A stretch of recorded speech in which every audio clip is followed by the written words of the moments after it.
Hello YouTube, welcome back to another great video today. Thank you guys and girls for joining me today. And in today's video we'll be covering all the tips and tricks for search and destroy.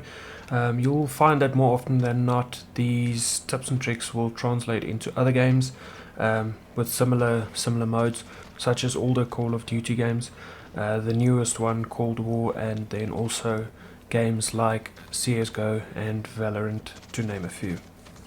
So currently I'm running some of my own SND gameplay in the background, so if you like the content, please take 5 seconds, smash that like and sub button, leave me a comment down below with some of your SND tips and tricks if you feel I missed any. If you guys and girls want to stop by for some live Q&A, I will be streaming every Thursday from 8 to 10 GMT. I'll also leave some other relevant time zones in the video, as well as a link in the description. But without further delay guys and girls, sit back and enjoy. So I did you guys a favor and I summarized all the videos of the best SND player that I have ever seen, in my opinion, and I've compiled everything into just a few minutes. So I divided SND into two main categories, namely map knowledge and skills. So what does it take to be an SND god? In my opinion, it takes 70% map knowledge and only 30% skills. So just by knowing a map, all the head glitches, spawn points, camping spots, head glitches, simple concepts of where to throw a grenade, where to use tacticals, you are already 70% on your way. So the first point under map I have is communication. Communication for me personally is key in SND. You cannot go a game of SND not talking to a teammate, not have them call out to you and expect to win that game. Sometimes you're lucky, or skill-based matchmaking is just on your side, but without communication it is highly unlikely that you will win the game. The second part of communication would be feedback. Not just feedback from your teammates, but also other feedback such as visual feedback and audio feedback. Visual feedback being where you see certain teammates or certain enemies on the map, where they die, and where certain things occur using your minimap. Audio feedback would then be where you hear certain events take place, where an enemy's gunfire would be, enemy footsteps. If your teammate has been shot, killed or injured in a certain area of the map, you would take caution and you would be aware of where that would be so that you could be a step ahead of your enemy. The next part linking to map would be routes. What type of route do you want to use? Do you want to be passive? Do you want to be aggressive? Or do you want to use a passive-aggressive route? In this video you'll see there are a couple of times where we rush mid using stims and a shotgun to gain a tactical advantage, gaining map control. So that would be an example of an aggressive route.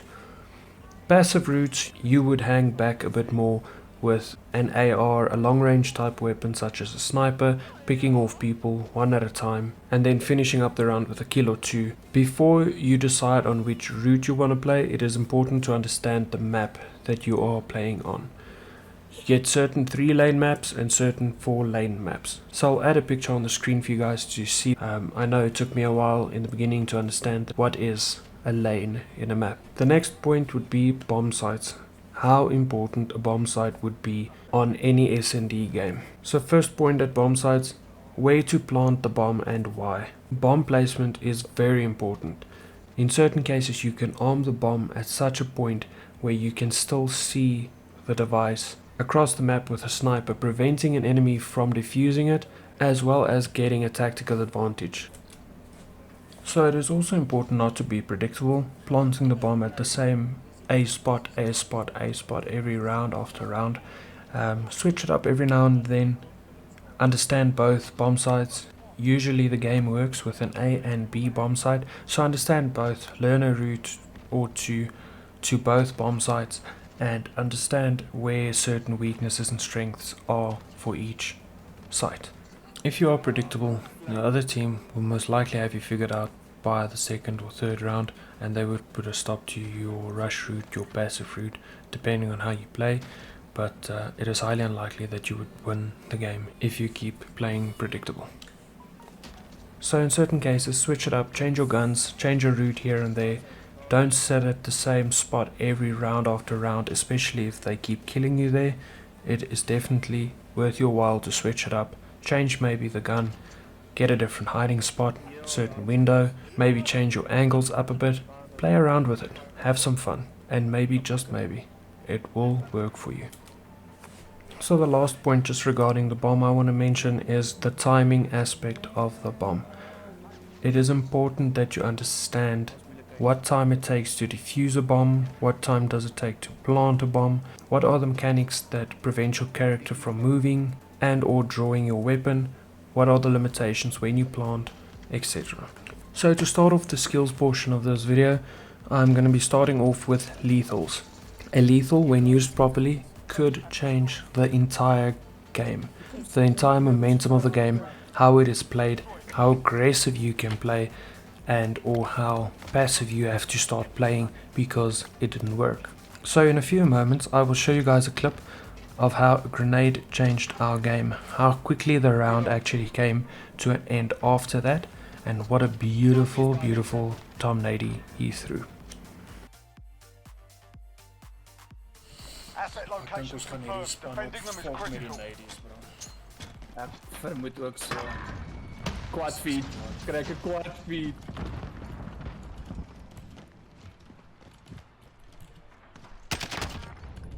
What the fuck?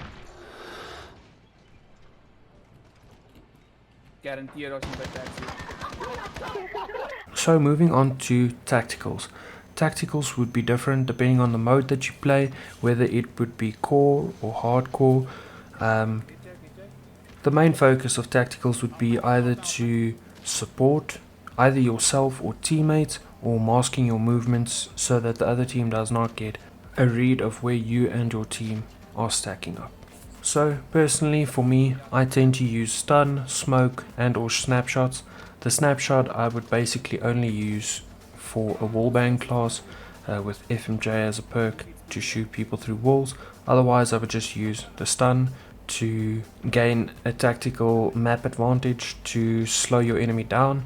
The smoke I would use, like I said, to mask your movements, to be able to travel from left to right side of the map, to move in between the mid and so forth. On hardcore I only basically use stim to regain HP, as in hardcore you don't really regenerate any HP whatsoever.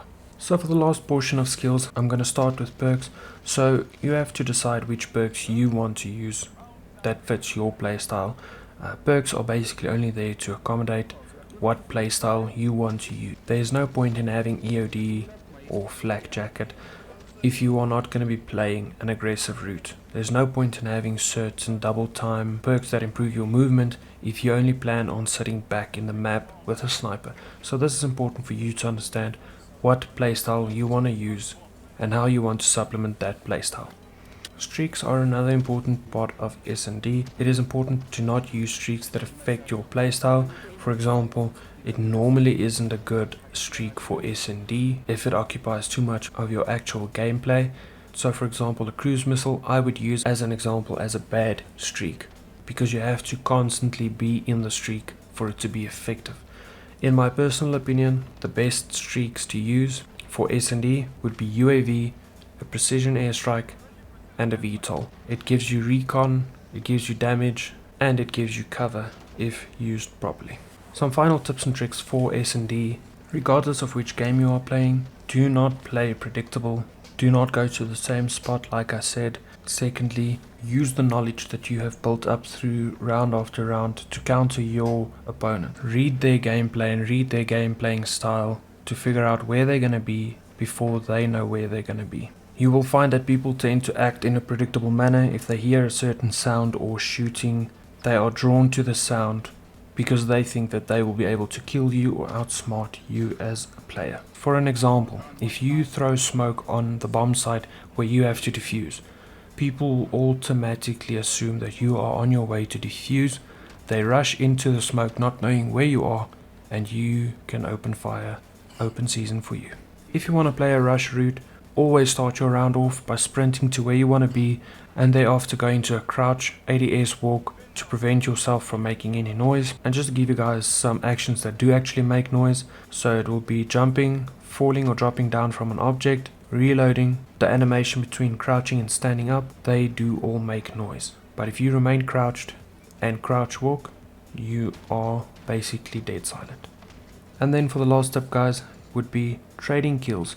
Not losing a 1v1 fight, rather be in a group of 2 to 3 people. If one of your teammates die, you can then finish up the kill on the enemy team and then hopefully remain at a level playing ground and or gain the advantage by killing another one of their teammates 2v1 and so forth.